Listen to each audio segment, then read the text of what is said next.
Vamos iniciar nossa leitura em nome do Pai, do Filho e do Espírito Santo.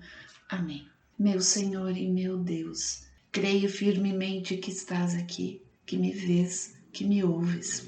Adoro-te com profunda reverência. Peço-te perdão dos meus pecados e a graça para fazer com fruto este tempo de oração. Minha Mãe Imaculada, São José, meu protetor, anjo da minha guarda, intercedei por mim. Envia teu Espírito Santo para que eu compreenda e acolha a tua santa palavra, que eu te conheça e te faça conhecer, te ame e te faça amar, te sirva e te faça servir, te louve e faça louvar por todas as criaturas. Faze, ó Pai, que pela leitura da palavra os pecadores se convertam, os justos perseverem na graça e todos consigamos a vida eterna. Amém. Epístola de São Paulo aos Hebreus. Do capítulo 6, versículo 1 ao capítulo 8, versículo 13. Consequência do abandono da fé. Pelo que, transpondo os ensinamentos elementares da doutrina de Cristo, procuremos alcançar-lhe a plenitude. Não queremos agora insistir nas noções fundamentais da conversão, da renúncia ao pecado, da fé em Deus, a doutrina dos vários batismos, da imposição das mãos, da ressurreição dos mortos e do julgamento eterno. Isto faremos, se Deus o permitir. Porque aqueles que foram uma vez iluminados saborearam o dom celestial, participaram dos dons do Espírito Santo, experimentaram a doçura da palavra de Deus e as maravilhas do mundo vindouro. E, apesar disso, caíram na apostasia. É impossível que se renovem outra vez para a penitência, visto que, da sua parte, crucificaram de novo o Filho de Deus e publicamente o escarneceram.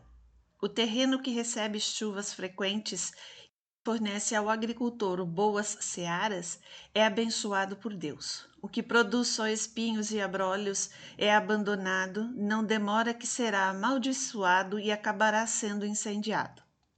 Exemplo da confiança de Abraão.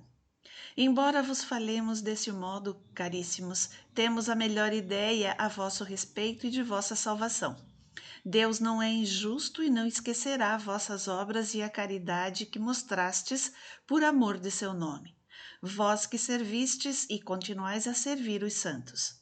Desejamos apenas que ponhais todo o empenho em guardar intacta a vossa esperança até o fim, e que, longe de vos tornardes negligentes, sejais imitadores daqueles que, pela fé e paciência, se tornam herdeiros das promessas. Quando Deus fez a promessa a Abraão, como não houvesse ninguém maior por quem jurar, jurou por si mesmo, dizendo: Em verdade eu te abençoarei e multiplicarei a tua posteridade. Gênesis 22:16. E Abraão, esperando com paciência, alcançou a realização da promessa. Os homens, com efeito, juram por quem é maior do que eles, e o juramento serve de garantia e põe fim a toda controvérsia. Por isso, querendo Deus mostrar mais seguramente aos herdeiros da promessa a imutabilidade da sua resolução, interpôs o juramento. Por este ato duplamente irrevogável, pelo qual o próprio Deus se proibia de desdizer-se, encontramos motivo de profunda consolação, nós que pusemos nossa perspectiva em alcançar a esperança proposta. Esperança esta que seguramos qual âncora de nossa alma, firme e sólida, e que penetra até além do véu no santuário, onde Jesus entrou por nós como precursor, pontífice eterno segundo a ordem de Melquisedeque. Excelência do sacerdócio de Cristo. Este Melquisedeque, rei de Salém, sacerdote do Deus Altíssimo, que saiu ao encontro de Abraão quando este regressava da derrota dos reis e o abençoou, no qual Abraão ofereceu o dízimo de todos os seus despojos, é, conforme seu nome indica, primeiramente rei de justiça e depois rei de Salém, isto é, rei de paz. Sem pai, sem mãe, sem genealogia, a sua vida não tem começo nem fim. Comparável sob todos os pontos ao Filho de Deus, permanece sacerdote para sempre. Considerai, pois, quão grande é aquele a quem até o patriarca Abraão deu o dízimo dos seus mais ricos espólios. Os filhos de Levi, revestidos do sacerdócio, na qualidade de filhos de Abraão, têm por missão receber o dízimo legal do povo, isto é, de seus irmãos. Naquele caso, porém, foi um estrangeiro que recebeu os dízimos de Abraão e abençoou o detentor das promessas. Ora, é indiscutível. É o inferior que recebe a bênção do que é superior. Demais aqui, os levitas que recebem os dízimos são homens mortais. Lá, porém, se trata de alguém do qual é atestado que vive. Por fim, por assim dizer, também Levi, que recebe os dízimos, pagou-os na pessoa de Abraão, pois ele já estava em germe no íntimo deste, quando aconteceu o encontro com Melquisedeque.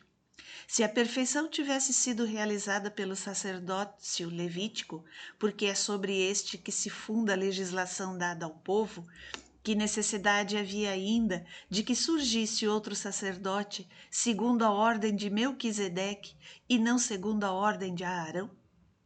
Pois, transferido o sacerdócio, forçoso é que se faça também a mudança da lei. De fato, aquele ao qual se aplicam estas palavras é de outra tribo, da qual ninguém foi encarregado do serviço do altar.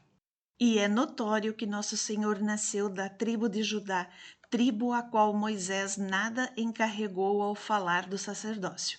Isto se torna ainda mais evidente se se tem em conta que este outro sacerdote, que surge à semelhança de Melquisedeque, foi constituído não por prescrição de uma lei humana, mas pela sua imortalidade.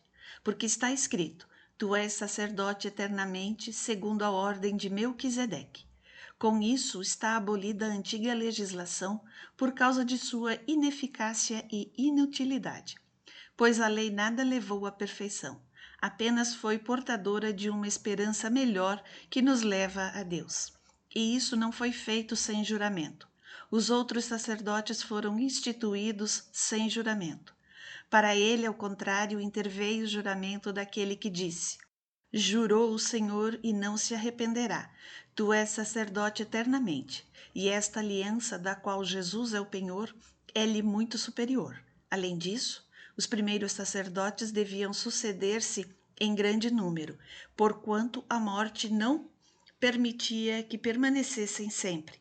Este, porque vive para sempre, possui um sacerdócio eterno. É por isso que lhe é possível levar a termo a salvação daqueles que por ele vão a Deus, porque vive sempre para interceder em seu favor.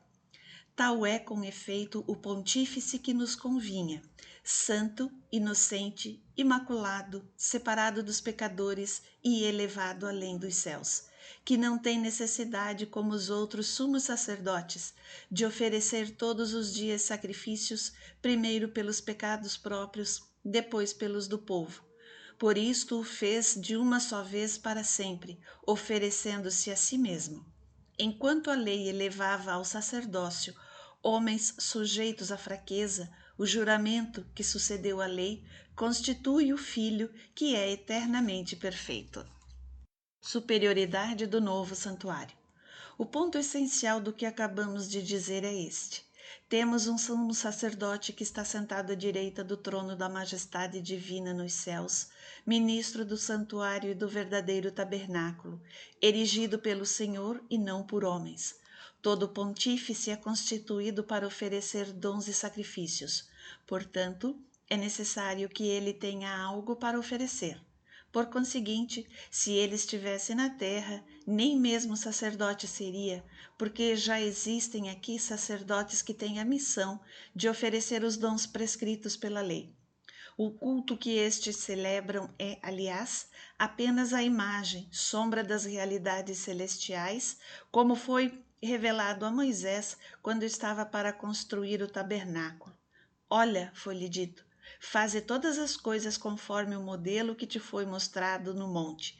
Êxodo 25:40. Superioridade da nova aliança. Ao nosso sumo sacerdote, entretanto, compete ministério tanto mais excelente quanto ele é mediador de uma aliança mais perfeita, selada por melhores promessas, porque se a primeira tivesse sido sem defeito, certamente não haveria lugar para outra. Ora, sem dúvida, há uma censura nessas palavras. Eis que virão dias, oráculo do Senhor, em que estabelecerei com a casa de Israel e com a casa de Judá uma aliança nova, não como a aliança que fiz com os seus pais no dia em que os tomei pela mão para tirá-los da terra do Egito. Como eles não permaneceram fiéis ao pacto, eu me desinteressei deles, oráculo do Senhor. Mas esta é a aliança que estabelecerei com a casa de Israel depois daqueles dias. Imprimirei as minhas leis no seu espírito e as gravarei no seu coração.